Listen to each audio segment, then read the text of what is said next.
Today, we're going to build a sentiment analysis model using TensorFlow and Keras. We'll use the IMDb movie reviews dataset, which contains 50,000 highly polarized movie reviews. Let's dive right into the code. Before we dive into the code, we need to make sure we have the required libraries installed. We are using TensorFlow and Matplotlib. TensorFlow is a machine learning framework that provides tools for building and training neural networks. Matplotlib is a Python library for creating static, animated, and interactive visualizations. We'll use it to plot the training history of our model and visualize the results. Now, let's import the necessary libraries. Here, we're importing the necessary libraries and modules.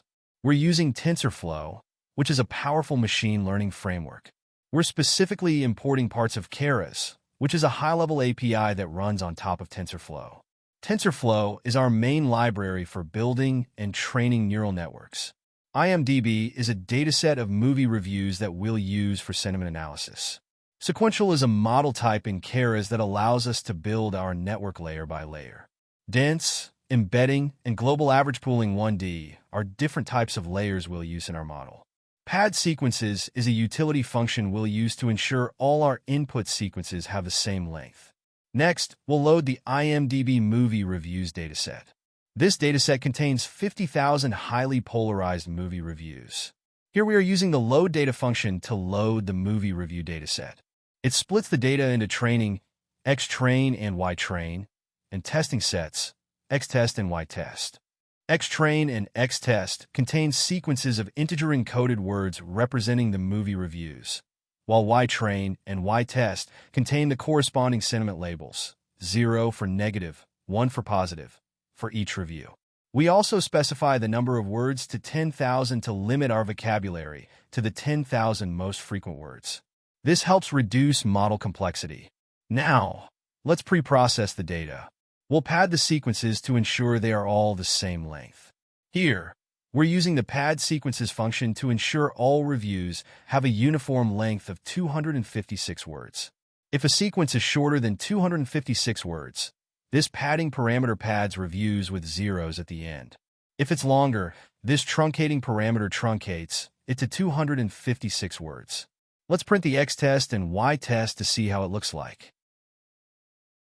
As we can see, the output shows the preprocessed review data, where each review is represented as a sequence of integer indices and padded to a uniform length for compatibility with the model. Next, we'll build our neural network model using the Sequential API from Keras. We'll use an embedding layer followed by a global average pooling layer and a dense layer. So, here we're creating a sequential model and adding layers to it. We define our model using the sequential class. It's a stack of layers that process data sequentially. An embedding layer that converts our word indices into dense vectors of fixed size. This layer takes the integer-encoded reviews, input dim, and transforms them into 16-dimensional vectors, output dim. This captures semantic relationships between words. A global average pooling 1D layer reduces the dimensionality of our data. This layer takes the average of each feature, word vector, across the entire sequence review, summarizing its content. A dense layer is a fully connected layer.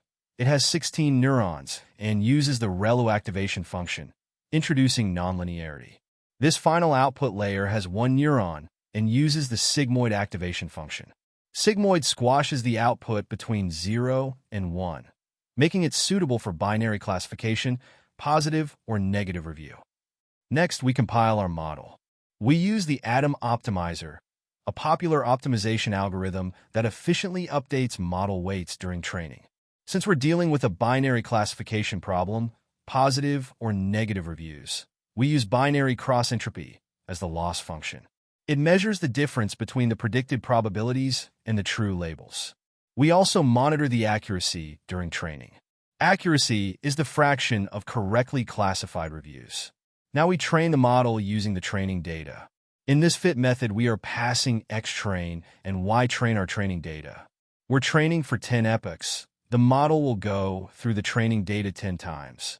Batch size is 512, meaning that the model will process 512 samples at a time during training. And we set the validation split to 20%, means 20% of the training data is set aside for validation, used to monitor the model's performance during training and prevent overfitting.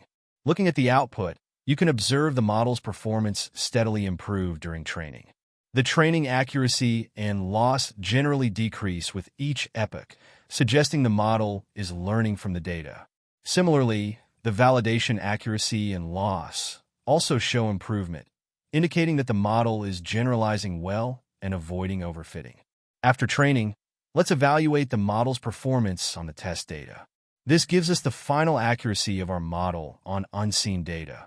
This evaluate method evaluates the trained model using the validation, or test, data and the corresponding labels and return the loss and accuracy on the test set. In the output, we can see that the test accuracy of our model is 85%. Test accuracy indicates how well the model is performing on the test data.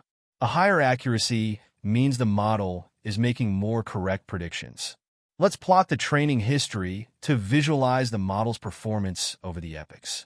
This code creates a plot, showing how our training and validation accuracy changed over the epochs. We can see in the output, the plot shows the training and validation accuracy over the epochs. This helps us understand how the model's performance improves over time and whether it is overfitting or underfitting. Finally, let's use the trained model to make predictions on some test reviews. Here we are using the predict method and taking 5 random reviews from the test set to make predictions. The predict method returns the predicted probabilities for each review. In predicted labels, we are storing predicted binary labels, 0 or 1. The getWordIndex function returns a dictionary where the keys are words and the values are their corresponding indices. Let me print the output so that you can better understand it. As we can see that the output shows the word index dictionary obtained from IMDb. This dictionary is a crucial component for working with text data in TensorFlow's IMDb dataset. The keys in this dictionary are individual words or tokens from the movie review vocabulary, and the values associated with each word are unique integer indices. For example, the word fawn has an index of 34,701. This dictionary allows you to map words appearing in the reviews to their corresponding numerical representations. TensorFlow uses these numerical representations to process and analyze text data more efficiently. To display the reviews and their predicted labels, we need to convert the indices back to words. Here's how we do it.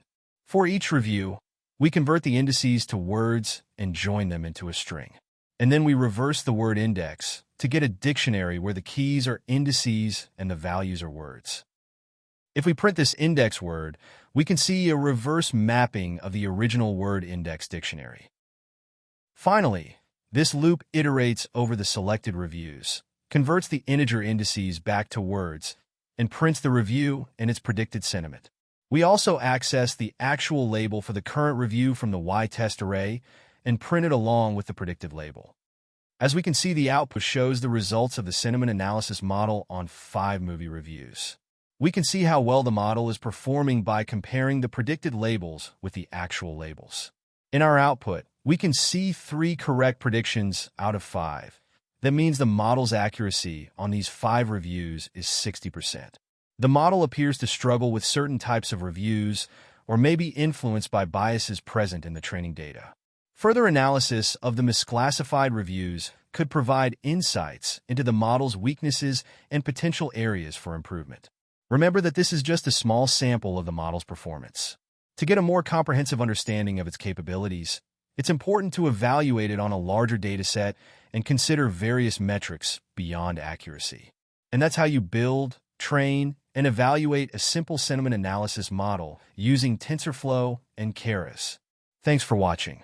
Don't forget to like, share, and subscribe to the channel for more AI content. If you have any questions or want to see a specific topic covered, let us know in the comments below. See you next time.